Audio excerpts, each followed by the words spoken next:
Thank you, lady. Okay, so yeah, basically, hi, I'm Jo Howell. I'm a photographer and artist based up in Sunderland.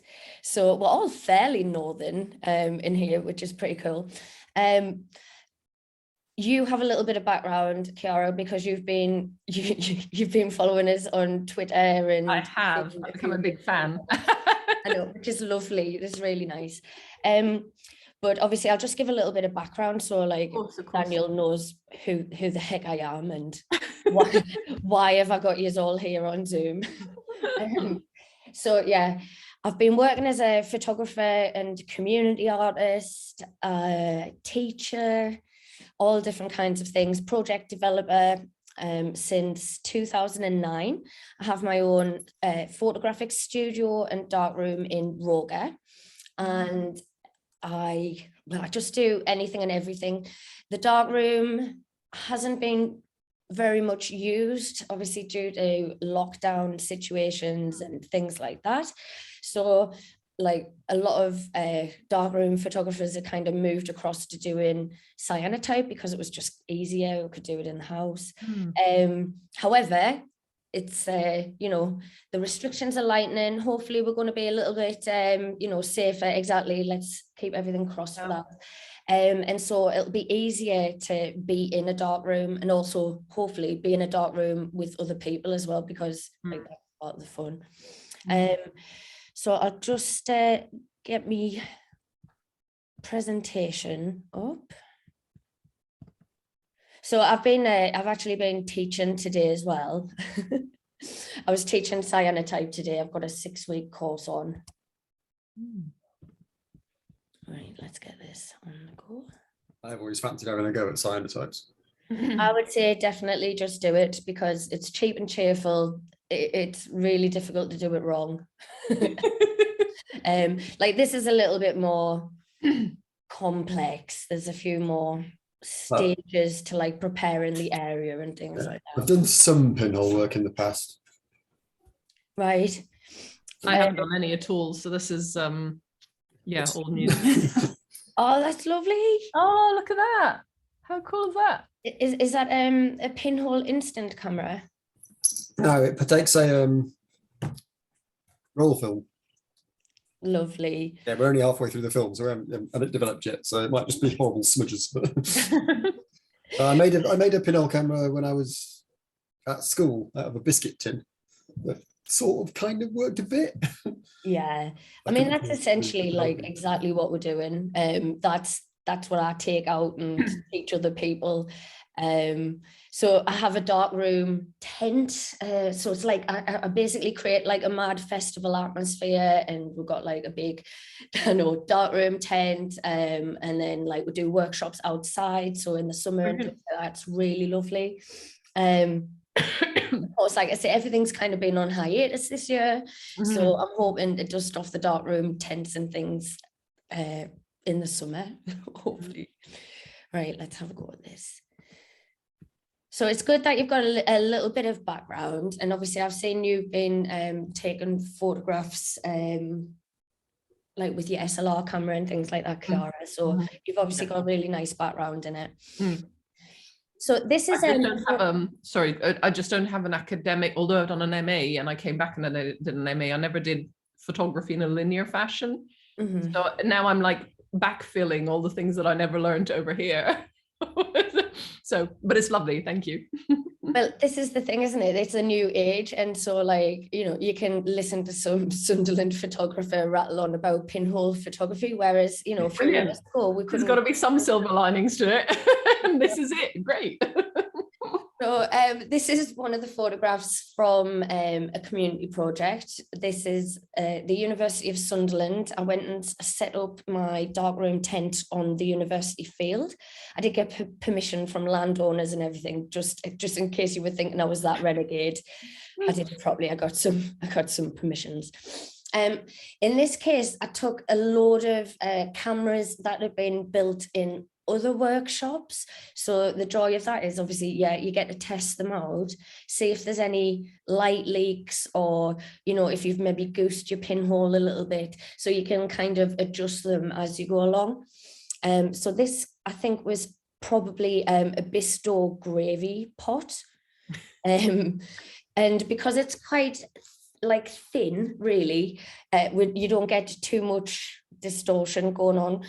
Well, I'm saying that it's quite distorted. So the pinhole creates a really, really wide angle shot. Like distance becomes incredibly like apparent. So like the fence and the bushes behind the person's foot look like they're miles and miles away, but like they really weren't. So your depth of field is just kind of something to bear in mind when you are going out and taking photos. So yeah, this was a Bisto gravy can. And then here's just a little bit of the science bit, which probably you will have touched upon anyway, doing science at school or sometimes in photography. The camera obscura and understanding that light travels in straight lines is the basic principle. So what's happening on this little diagram is that the light from the top and the bottom, and obviously it's kind of simplified, from the top and the bottom, travel in the straight lines. And because they have to go through that tiny pinhole, they converge, which means they just cross over. And so what you end up with on the other side is an upside down and back to front version of what the pinhole was pointed at. So this has been like something that I guess we've kind of known about light for a really, really long time. I think the first use of light to create a picture, and I can't remember where I heard this, or maybe I'm making it up, was a woman had drawn around the silhouette cast by our lover to have a reminder of him. And this was like in ancient Greek poetry. So, you know, like that kind of idea that you can use light directly to create an image, we knew for ages. What we didn't know was how to fix it, how to keep an image. This type of camera obscura was quite often used by artists, and again it does that tool, so it creates like a flat plane, which is easier for you to understand when you're creating paintings and things like that. Sometimes they would use entire rooms, like in Renaissance times they would quite often oh, hang on, I've skipped on. There is a Renaissance picture, hang on. Yeah, okay. So like this is essentially what they might have done in the Renaissance. I know Caravaggio, who's quite famous for light, used a camera obscura, but what they would have done is like had a courtyard.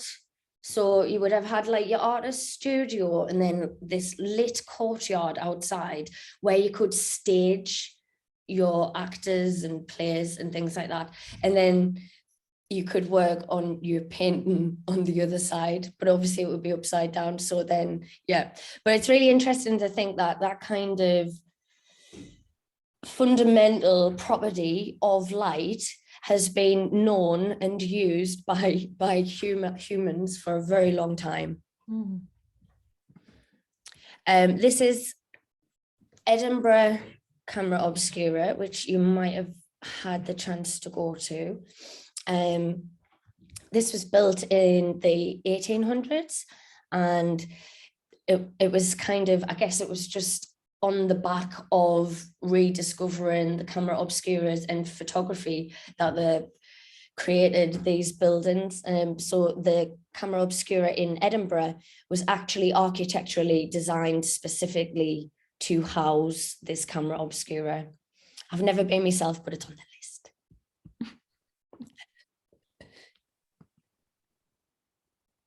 So creating images, yeah, anything can be a camera. So creating images in rooms. This one looks to be the correct way up. So I'm assuming that they must have bounced it off a mirror as well to flip it around in the right direction. And that's obviously like what happens when you're looking through your camera and you can see the picture right, and then there's a mirror that'll come up and down. You might not have it in the SLRs now, they get mirrorless ones. So slightly different tech. The older SLRs that still have a mirror in them are using like this mechanical tech essentially, whereas now we've kind of jumped past that to just mainly digital processing technology. So we just don't even need a mirror, because like it can just do that straight away. So anyway, to divert, that's how they've turned this image the right way up in this photograph. And this guy, Abelardo Moral, he goes all over Venice, and I think I've seen him in Pisa and a few other places. And the art is the photograph of the camera Obscura installation itself. So, you know, like, because he wants to show you that it's going over furniture, you know, it's going across the architrave. So it creates like a totally different sensation. But all he's done to create this image is he's blacked out the windows, put a small lens in a central point, and then, like I said, probably a mirror to flip it around the right way. And then he's created these fantastic images. There's a guy on Instagram as well. What's he called? Brandon. Oh, I'm gonna have to find out. Brandon something or other. But basically what he's doing at the moment is he's going around loads of community colleges and schools, and like getting the students to help him black out a room and turn the whole room into a big camera, and then they work together to process the image as well. So it's like, it's really, really inspiring, because as soon as you upscale anything and you start to go bigger, it takes a lot more physical work. Yeah, like the only times I've gone large scale, I've had a couple of assistants and I was absolutely haggard, like just so tired after a couple of hours. So just be aware. Right, what's his name? Brendan Barry Photo. So I'm just gonna escape this a second and see if I can get a picture of his work up. So yeah, this Brendan Barry, he sells the prints in London as well. So he's making large prints on location. Can you guys see that? Mm-hmm. Right. So this is his setup. He's blacked out a massive room in a disused building, and he's got an old projector screen that he can focus on. So he can just move it backwards and forwards until the image is in focus. And then you can use that massive surface to take a photograph. So he takes the photographs on just photographic paper and then contacts them so it's round the right way. Hang on, I can see Dan's nodding. Kiara, are you still with us? I'll catch up. Don't worry. I'm good. I'm excited. I mean, this is what I would love to be able to have some time to do, and he's done it in exactly the way that you'd be best off achieving it as well. You know, get a load of young people to come and help you out to do it, because obviously if you're blacking out like that kind of massive area, that's a lot for one person to do. Yep. Right.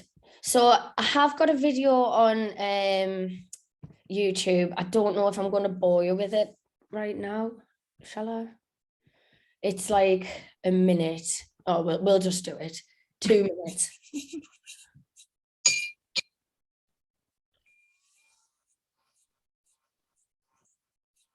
So you don't need gaffer tape. Just if you're like plastic conscious, you can just use some black card and a little bit of blue tack to hold it in position.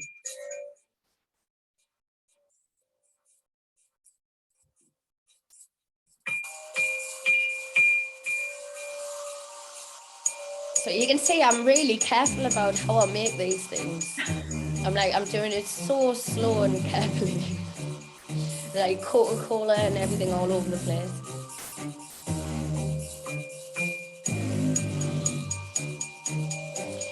So this is my studio, you can see in the background as well.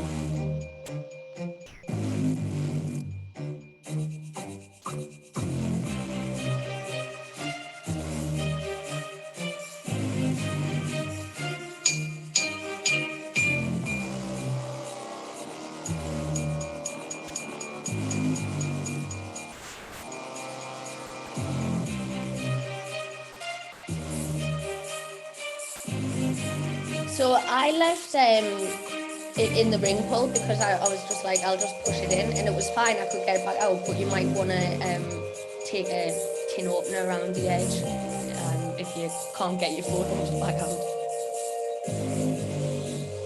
So these particular Pinhole cameras were just really, really quick, and we were putting them outside as like solargraph cameras. But the first incarnation of this, yeah, the police got involved, and they were like, "Can you take all these down? Otherwise, we're going to have to explode them." But like, it's a science project, man. They've got little stickers on and everything. Oh. So some of them didn't survive, and we had to move them like indoors. This one survives. That one's outside the studio.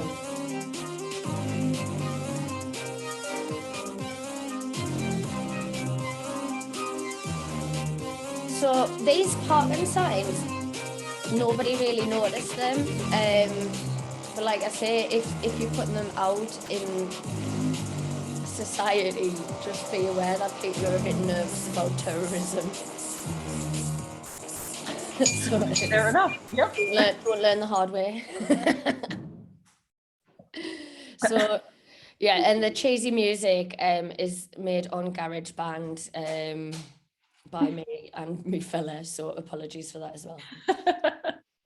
Okay, so this is a solargraph, which is essentially a pinhole camera with no chemistry. It's all you need is the piece of paper and to build one of those really snazzy pop can cameras. This particular one was left out for a few weeks, I think, and we're probably around about May time as well. The longer you can leave it, the better the image is going to be. So if you can leave that in position over a year, you get this beautiful kind of rainbow arc, which shows the path of the sun across the year, and also like the different heights that it gets, because of course, depending on where we are, whether it's winter or summer, there are different things going on. So this again was made by a community participant, and I had to take these weird cans home and just leave them in a window. This one was a good one that didn't get noticed by the police. This one was actually looking over towards the hospital, so if any of them were going to make them nervous, this one should have been it. But it was only up for 2 weeks because I didn't want them to get too nervous. And this one was in the height of July, so it's actually quite strong. This is exactly how it was straight out the camera. So in summer, you can get really quite nice results over a fairly short amount of time. But like I said, there's a certain amount of joy of having all of the rays of the sun going across. So this paper's not so sensitive, you need to load it in a darkroom or anything like that. It's quite slow. Well, it's the same darkroom paper. The only difference is that I'm not intending to keep it. I'll scan that or I'll photograph it. So it's like a digital crossover. You can fix them, but I don't know how you would do it. There'll be some kind of weird thing, like you've got to boil your fixative or something like that. I don't know what that is. So I tend to use this more as, yeah, like a kind of transient piece of artwork. But again, I guess we've got to kind of assess, is that all right in the environmental situation that we're doing, like that we're all in? So I don't know, it's up to you to wrestle with your ethics. I enjoyed doing it, and I thought that kids really benefited from being able to learn from it. So, you know, we didn't waste too much. I recycled all the cans as well. So this is a scan, and all I've done is flipped it around in the opposite direction, I inverted it, and you can see it goes like this kind of weird green color, and you can get all kinds of deviations. So if there's still pop in the can, you'll get some like streaks where the pop or beer, whatever's in it, has gone down the paper. If you've had warm sticky fingers when you were putting the cameras together, then those thumbprints and things like that will react with the chemistry. Interesting. So yeah, and again, just another few weeks. So this is the easiest way to just kind of like, right, I want to see how easy is this really. It'll cost you, I think, about £8 to £10 for a small pack of Ilford darkroom photographic paper. And just get the smallest ones, because actually the perfect size, just to rip in half and then stick inside a can. And then you can leave it in your window, or just do a few and leave them about, if you can stand having weird cans around your house. I love it. It's very surreal, like trying to tell people what's going to happen. Don't touch the cans. Yes, it's quite interesting. Some people really got it. So like this print, I thought was really, really well done. And you can see those big thumbprints on there. Yeah, you really can. Yeah. So this was from the deaf group, and these guys, like, I mean, photography is literally just made for them, obviously, because it's such a visual language. They just ran with it. They were so good. Like this one guy had like 4 different cans around his house, and he'd done so well in positioning it, you know, kudos. Another one, again, like, so, you know, I do tell people that that you will leave fingerprints, same as, you know, when your mum used to get our album out and she'd be like, don't put your sticky fingers all over it. It's exactly the same. But this is the easiest bit. Nice tin can, blacked out container with a lid. I've also got one of those silicone lids as well, you know, like if you've had if you've only eaten half a tin of beans and then you have a silicone lid to put on the top, or for the pets. If you get one that's red or black and then just put a little ring of black card in the bottom, then obviously you've got a reusable lovely. Yeah. as well. So yeah, the paper used in the process, there's super long exposures, so like they're not really fixable. The longest one to date, I think, was left for about 8.5 years. But yeah, it's not something that you can really keep afterwards. And just a note, like when you're making your pinhole, don't be like, I'm just gonna wobble this all around. Like, try and do it quite neatly, just straight in and straight out with a pin, because how fine that pinhole is will give you your depth of field, what's going to be in focus, and also can affect the shape of the actual image itself. So on these ones, not so much, because they were just little tin cans, but if you did a biscuit tin, for example, then you might end up with like a small circular image on the far side. It's just different aesthetics. Every camera that you build is going to create a different type of photograph, which is, I think that's beautiful, but some people might find that really annoying. So I've made dark rooms like anywhere and everywhere, like toilets, doing workshops and taking people into the bog, like come with me into the toilet and I'm going to switch out all the lights. There's a little red light here for you to see what's happening. Yeah, there's been some really funny situations. Cupboards, cardboard boxes. So sometimes you don't want to, like, for example, right, I would charge more like £600 to take me big tent out, because I've got to get a couple of assistants to help us put it up and things like that.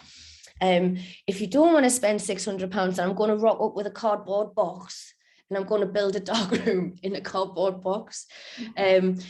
So, you know, like you get what you pay for kind of things, but it also shows that, like, really, if you're just a little bit resourced, you can do these things. So I think my box was like a microwave box, and I said like some miracles, you know, like if you were in a nuclear power station and you put your arms in. Yeah, very good. So yeah, that's essentially what I did, with a thick bin liner taped around the edge of the box, and then 3 small trays inside the box, and just knew that I'm working from developer to stop to fix, and then bring it out and then let somebody else wash it. But yeah, so you were working blind, basically. Oh yeah, well, there's Yeah. there's no need really. I mean, it's part of the magic. If you can get the tent and then everybody can see the development, that is a really beautiful moment. Yeah. But not everybody can afford a massive tent as well. Of course. No, that's great. But I just love that actually, you know what direction you're going in, so you can just go blind. Yeah. So I think that's just like, good point. That's darkroom process really. So because you're obviously working in really, really low light conditions, I always work from left to right because that's the way I read. So and that's the way I generally tell everybody. So we're going to move from your developer into the stop, into the fix. In your developer, if it's a good temperature, you're looking at about 90 seconds to bring a really nice picture out. The only problem with pinhole photography is you're kind of guessing exposure times. So the amount of years that I've done it, I've now become quite good at saying, right, there's this much sun, you're using a Pepsi can, it's going to be 10 seconds. So I know that it's not going to be overexposed. Because if you leave it for your full 90 seconds and you're doing it blind, then you could lose the image altogether. Yeah, sure. Yeah. So it's a bit of like a balancing act, okay? Like if you're doing it for yourself, you can take those little type of risks, really. But yeah, I guess if you're working with a few people, it's possibly good to have tried the cameras before. You've got a reasonable idea of what your exposure times are. And I tend to put little sticky white labels on, and there'll just be a little picture of a sun and a little picture of a cloud. And then you've got the exposure time if it's a sunny day, and you can see the sun, and the exposure time if it's a cloudy day. And then you can kind of guesstimate from there. Well, when we were using this, there is a couple of apps that are designed for the exposures. Obviously, this is a roll film, so I'd have to send it off to be processed because I don't have a darkroom at home. Is it a colour film as well, or is it black and white? It's black and white. If it was colour, it'd be dead by now. Actually, I mean, I suppose, colour is probably a lot less kind for light leaks. Well, I mean, this has got a red film on the back, so you'd have to take that over if you're using colour, and you wouldn't be able to see the position of the film. So yeah, very tricky. I mean, all of these ones that I'm showing you here are like paper negs, so they're essentially like a one-shot process. So even if you are developing them blind, if you knew that you shot that picture using that camera and it was 10 seconds and it was overexposed, then you need to do it for 5 seconds next time and see how it comes out. So there are pluses and minuses. Pluses of working with a one-shot process is that you can do that evaluation as you go along and figuring it out and seeing how each specific camera works. Negative is that it's going to take more walking about, so it's a little bit more mobile because you're going to have to take your camera out from the dark room where you've filled it with paper to where you want to take your picture to then bring it back in and develop. So being able to mobilize a dark room and take it out and about for things like pinhole photography, I think is probably quite important. I haven't done too many film workshops because of that whole separation between you taking the photographs and them coming back. So like by the time you send that off to be developed, you might not remember how long you did your exposures for, or it might not matter if you were using an app because it's going to have a measured pinhole. If you're making a pinhole yourself, you're going to have to guesstimate, unless you're really finicky and you can like perfectly drill super minute holes. And some people do. I mean, like some people take this to the nth degree. I'm like, it's up to you. Just use a dress pin. You can still make a beautiful picture. I can't actually remember. I've got a feeling this came with the pin on a bit of plastic with a hole in it already. Oh, good. Not 100% certain. Yeah, that would make sense of how you were able to use your exposure counter as well. So paper film speed is a lot slower than obviously your celluloid films. So you'd be looking at, if you do you understand what film speeds are before I start going into Kiara? Do you know what they are and what it means? Yep. Yeah.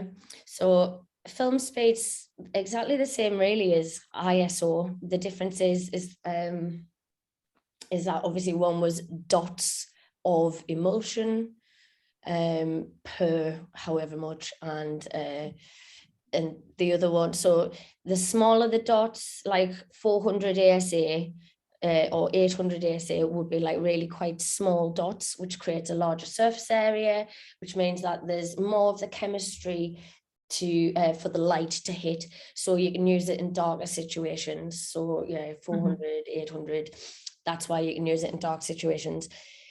For mechanical process, that just meant extra little tiny dots. And then in the opposite direction, your paper is going to be about 25 ASA.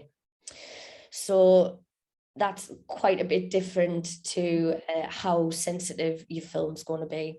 So it means that most of the time, even with a really, really small camera and paper negs, you're going to be looking at a minimum of 10 seconds, I would say. I always say if it's about 10 seconds to start from, and then work your way in either direction. So yeah, cover that. So yeah, your chemistry, you're going to need all three of the chems and water. I generally just take bottled water along if I'm doing workshops like on the fly, and if people are taking their images home, I'll just be like, just give them an extra wash when you get in. So you can get a beautiful little starter pack from, I'm not paid by them, but I'm going to say it anyway, by Analog Wonderland. And I think it's really nice because it doesn't come in the big plastic bottles. It comes in like smaller, blacked out, more foil style bags. And it's just enough that if you want to go and try pinhole photography, there's probably enough chemistry to do a couple of sessions, rather than buying loads and then it hasn't got the shelf life that cyanotype has. It'll be goosed after like 6 months top end. Yeah, and that's good to know. So this is my tent.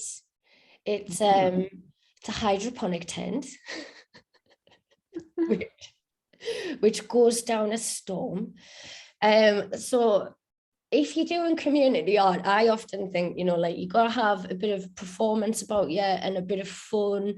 And like there was a lot of people who would never have asked what the hell we were doing if they hadn't seen a great big hydroponic tent in the middle of the shopping centre. So like, what are you doing? Are you selling your tent? No, I'm not selling my tent. So this was quite nice because it was massive, it's cheap, it's built to be blacked out from external light, but obviously inside it does have that like kind of foil, because for plants, naughty plants, you want the light to kind of be bouncing all around. So it's slightly the wrong design, but I paid 120 quid for that massive tent. And if you want to buy a darkroom tent, you'll be able to get one a fraction of the size for about £800. Ooh. So I'm like, yeah. So these guys, you can get the hydroponic tents as well in lots of different sizes. So you could get yourself just a little cubicle one if you just wanted to do, stuff in the house and set up a darkroom. Lights, I was using just camping lights, like LED ones that you can stick to the metal poles inside, and they were just covered with florist cellophane. So we had like 3 layers of red florist cellophane. So we made safe lights, which essentially cost like £3 a pop. That's and amazing. I could get them everywhere. Whereas my darkroom safe lights are 30 quid each. Mm. and I've got to plug them in and the bulbs go. So yeah, I think so, you know, sometimes if you just use your noggin a little bit, like you can find really, really good alternatives without like breaking the bank. Mm. Oops, I've gone backwards. Well, making things like that accessible is like, it's such a big deal because it just makes the difference between people being able to do things and not, especially if you're doing something like a community project. Well, I say some people might catch the bug and then like go away and want to explore some part of this. So as much as possible, I try and say like, look, if I can do it, yeah, like we can all do it. Like, you know, it's not wrong. It isn't though, you know, like it'll take a little bit of hard work, a little bit of consideration, but it's entirely achievable. So this is in front of Hilton Castle, and again, community photographs. So these ladies got the bug and came to like 10 different community workshops, like followed us all around the town, which was really amazing. nice. So I take the mountain to Muhammad type of person. I don't expect the communities that I want to reach and I want to talk to necessarily go to art galleries or you won't find them there. well, yeah, exactly. So Yep. go to their space and be like, actually, you can do a lot with the space that you already have. Yeah. So yeah, we're experimenting because the River Wear in Sunderland, it's a really bad joke, but whatever. It worked. There was loads. I think I worked directly with about 1,200 people and indirectly with about 30,000 because I took over billboards and shopping centre spaces and things like that. So yeah, you can do loads of stuff. You can see in the photograph of the guys, this is the making their cameras, their solargraph cameras. So they got the fun of, if they were allowed to have a can of pop, they could have a can of pop. You know, like, and then we got on to creating the stuff. To explain to them how the paper was working, we just did a few like lumen prints. So, you know, just put a few objects on the paper and put it in the window so they can just see that change happen over time. So I think what I've said there, I've actually covered. Just be adaptable. People have been doing darkroom photography on the road since it was invented. And we can do all, I would say it's easier to take cyanotype on the road than pinhole photography, but it's still worth doing it for the laugh. Definitely. So we had like lab jackets and everything, like we really hammed it up, you know, like, and I had like people poi dancing outside the front. There was like circus skills. There was loads of mad stuff happening. So this is one of my volunteers from the university. She was absolutely mint, loved it. And these are some young gents who obviously just had a go. As it says here, scout the community settings. I guess it depends on how comfortable you are.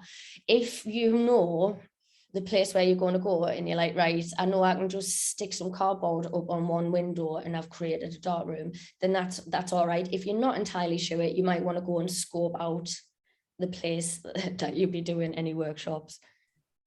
Some of the community centres have probably got the black outlines from the Second World War underneath the stage. So they're all set up.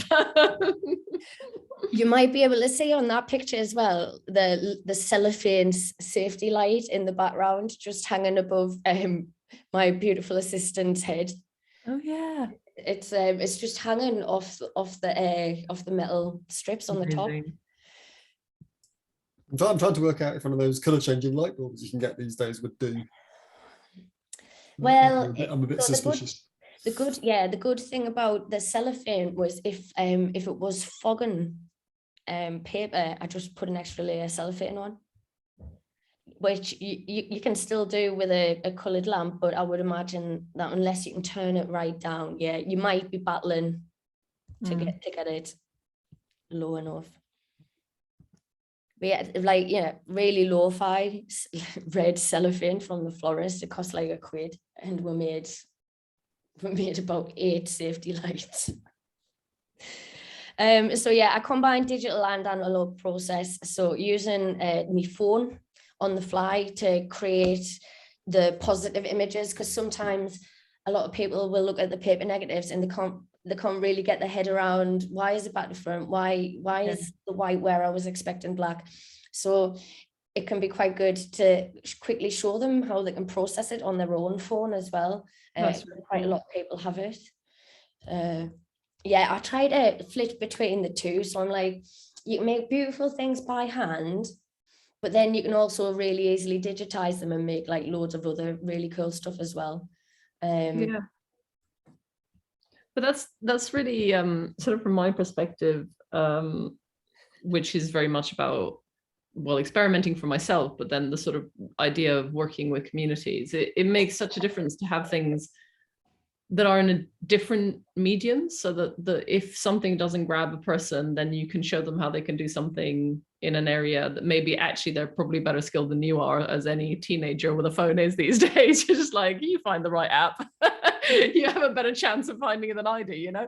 But and I like things that introduce an element of essentially, like, I bring one expertise, but actually they might bring another expertise. So it's not about that sort of hierarchical teaching structure. It's about, here's the thing that you can do and now you can have fun with it now, you know, and just like learn along the way, which is good fun. That's exactly where I'm at as well. I'm like, I think like my experience of school was like, it was all right, but I was like, I learned so much more when I got outside of the classroom than I ever learned inside the classroom. And quite often it can like take the joy out of it a little bit. Yeah. Too stale, too formulaic. Yeah, like why shouldn't the kids be doing science outside? Why shouldn't they be making artworks outside? Do you know, like, because they'll remember it more. It'll be so much more tactile, and so I try to get people out and about as much as possible to stop this from being so highbrow. Because like I say, I mean, you can become totally, a pinhole nerd if you want to, but you don't have to be. You can still create really nice bits. So this one I really like. This one was one of my test prints. So even though I'm teaching quite a lot, what I also do is create my own images, like I say, test shots at the time. This one in particular was because it was the first time we'd set up our tent inside the shopping centre. And I think it was knocking on towards end of September, maybe October. So it was quite dark in the shopping centre as well. And I think it just says there, like, we're looking at about 10 seconds in the summer, but I think by the time we were doing these ones in the winter indoors, we were like, can you leave the camera in place for about 3.5 minutes? So, but people did, as long as they knew, they were like, oh yeah, no worries. So obviously this one was quite funny. We've got 2 lab coats, which was from our setup, and this dude's been left to just while away the time on his phone while his missus has gone to get the shopping. So I was like, just get that. So yeah, you can have fun with it. The passage of time, I think, is always quite interesting. Like, we've got a couple of ghosts in the background where people have like maybe stopped to look in the shop windows for a second and things like that.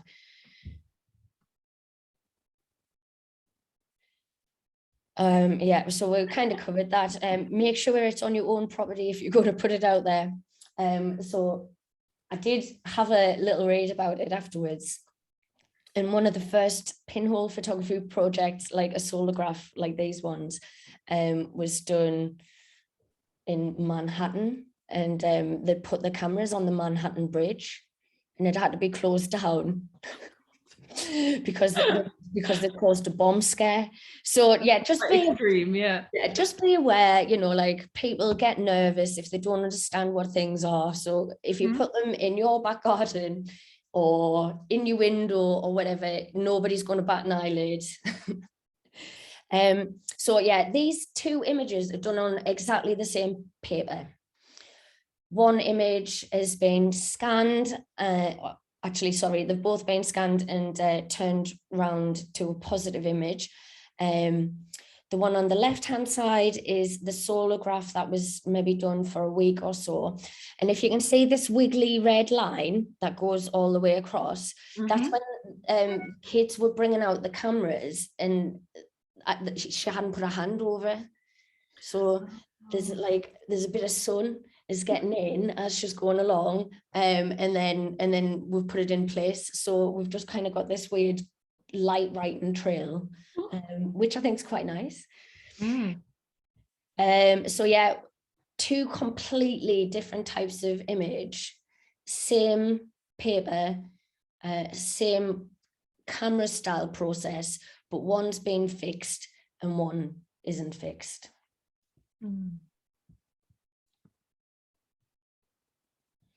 Right, there you go. So this is the paper that I'm using. If you're just going to use it for things like solargraphs, it doesn't really matter if it's fogged or if it's a bit old. It'll still do the job as long as it's not like brown. then you should be fine. If you're going to do pinhole photography and you're going to process it through the chemistries, then you want a nice new pack of paper. And you just want to take a little bit of care not to get loads of light into it, because that will affect your pinhole images overall. So like I say, solargraphs really, really, like literally if you've got an old box of paper, you could probably do one tonight and 6 months, check in, have a nice picture. Chemistry. So this is what I was talking about before. These bottles are quite big, like 500 mils worth of chemistry. If you're not setting up a darkroom like once a week for the whole time, then it's probably too much. So yeah, maybe just have a think about that. I would generally buy these 500 mil ones if I'm doing a run of several workshops. Because I know I'm not going to waste it. But otherwise, yeah, just try and get the little that you need when you need it. People have started doing starter packs. Like I say, Analog Wonderland, check them out. There will be more. I think Ilford probably does their own version as well now. Can you not still get them as powders? You can, yeah. I mean, gosh, if you want to be the chemist, you can mix them. Science boy. I know. I'm I'm a physicist. Don't call me a chemist. Oh well, go for it. Yeah, you can totally buy the chemistry just as basically crystalline, and then mix it with some. I think you have to buy kilos of it. Yeah, exactly. So, and then you end up exactly the same situation where you're like, oh, I've got loads of stuff. The powder form will definitely keep a lot longer than the sensitized with water solutions. But again, because it's silver nitrate, it's still only going to have so much of a shelf life before it's going to get stuff on it. So yeah, these three bad boys are what you're going to want. As you can see, they have some exclamation marks on them, and in particular, the developer has got "do not ingest" and harmful to the environment. So you can reuse your stop bath, and you can reuse your fixer. Okay, and in universities and stuff like that, they quite often will do that. Your developer should be fresh every time you're doing a photography session. Every time you want to do a darkroom session, you want fresh developer, and it should be about 20 degrees if you can, because then you're going to get the best results. Like I say, the other two, you can use your judgment. They'll start to get cloudy as you go along, and if it gets really bad, don't reuse it, because you don't want loads of particles all over your stuff. But yeah, otherwise you can just keep going with these.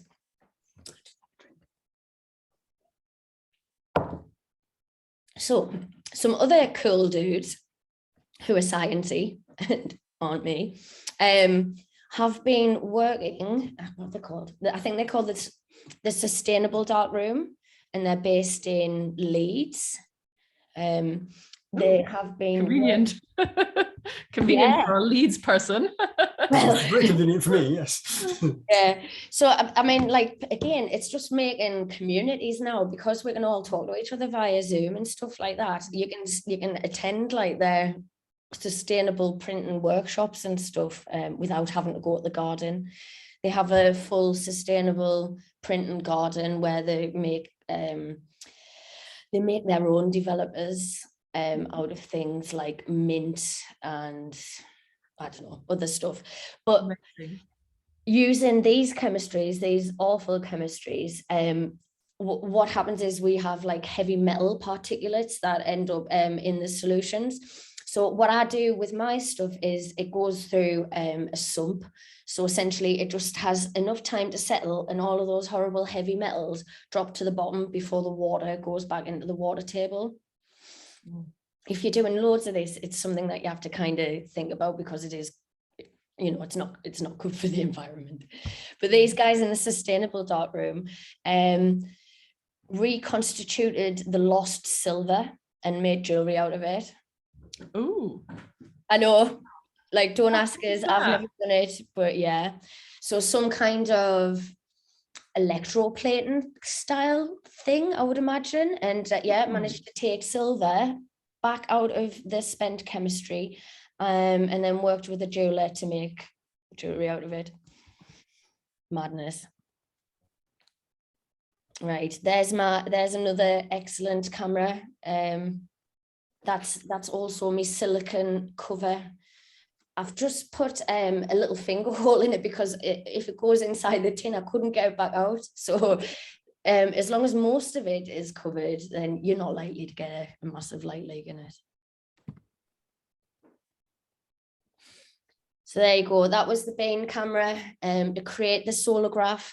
5 weeks in winter. That's exactly how the solargraph came out of the tin. It's very pale. It's like shockingly pale. So yeah, I scanned it 600 dpi and then edited it in Lightroom on my phone. So the process that I'm doing when I'm editing on my phone or on the computer is essentially to rotate and flip the image so it's the right way around, and then invert it, so that's taking it from the negative to a positive image, and then pushing the contrast. And if you're keeping the color, just messing around with like your color tones as well, just to bring it out, because obviously if I go back, you can pull digitally a lot of information out of something that has pretty much nothing on it. But you can see how that would, you know, if you've got a class of people who've spent a couple of months and then they get this out and they're like, what's that? It's really good to have the second part of the process to show them, right, well, actually, if you do that on your phone, look, this is what you've created.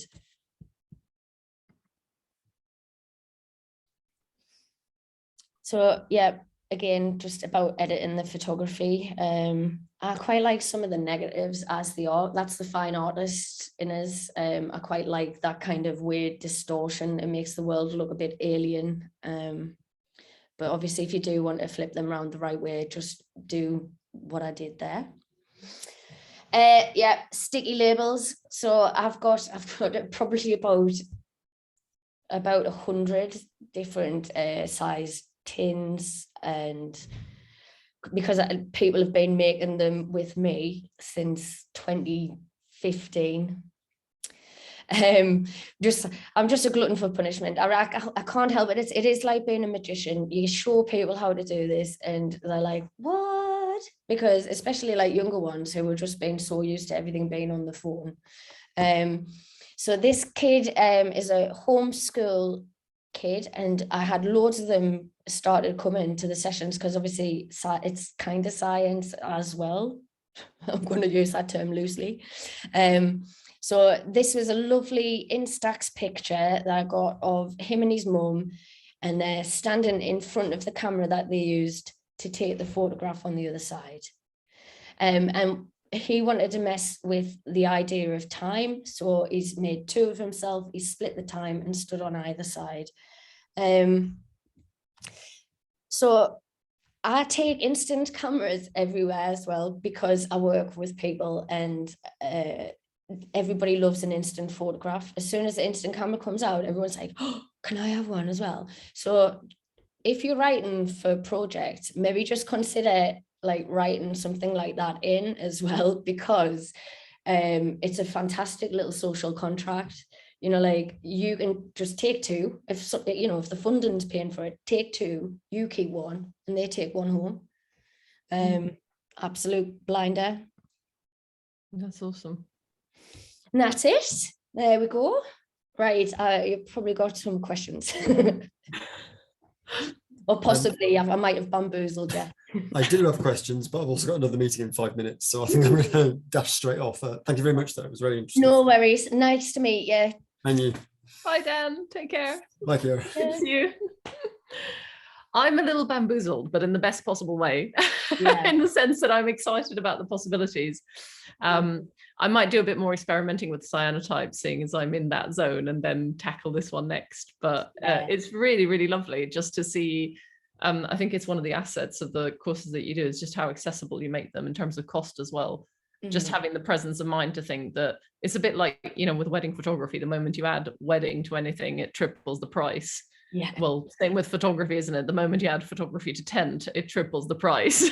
Yeah. So actually, I love thinking around that. I think that is part of the fun. So things like, if I want to weight down my tripods or my light stands. Yeah. It's been a long day now. I'll just fill bottles with sand. Yeah, of course. Why not? Yeah, exactly. You don't. Why would you do anything else? Or just water? If you haven't got sand, water, it'll hold it down. Yeah. But yeah, do have a go. Maybe try just a solargraph first, and if you know somebody who's got like some paper that you can just pinch, maybe just that's always good when you get started, isn't it? But because then it's not going to cost you anything apart from a tin can. Yeah I can probably stretch that. Oh, well, my husband's like, why is there Coke on the shopping list this week? Well, yeah, exactly. I mean, you might want nicer pop than. Oh, that's just showing my tastes. But thank you so much. That was really lovely, and thanks again for the cyanotype stuff, because that's really that's been lots of fun. I've also discovered that clearly I'm very messy, because I kept on no matter how much I cleaned the surfaces that I used, I kept on like a few days later seeing that I've got like these stools next to the table that are just like white, just wipe clean, and suddenly I'd be like, why is it blue? And it just obviously the more light comes in, still need to wipe it. So I do put I've got an old sign that's actually my work surface, so I had a vinyl sign from doing another project. Well, what am I going to use it for now? So it's actually just me table covering. That's a very good plan, is to have something over, because I realized after it was like, oh my God, some of this has gone on my clothing. Is my clothing going to turn? Oh my God. I was like, what do I do now? Do I put it in water? Yeah, so I mean, it should be absolutely fine, because the soap and the temperature of your washing machine will take it out. Absolutely fine. Yeah, no, I haven't had any issues. It was just funny. As I kept on finding like blueprints all over the place. I mean, my fingernails are all blue off today, because I'm always like, I can imagine. No, but it's glorious, having a lot of fun with it. So thank you very much. Oh, and well, keep sharing. It's so kind of accessible to people, which is, I think, really, as you say, thank you. Getting two people. We've made a little community already. Oh, I know, absolutely. I'll see if I can rope any other people into courses and bits and pieces. But if I'm ever up north, I'd love to actually come and do one of yours in person. That would be, now that that's becoming a bit more possible. Yeah, too right. Oh, Kiara, lovely. Awesome. Really lovely to meet you again. Bye-bye.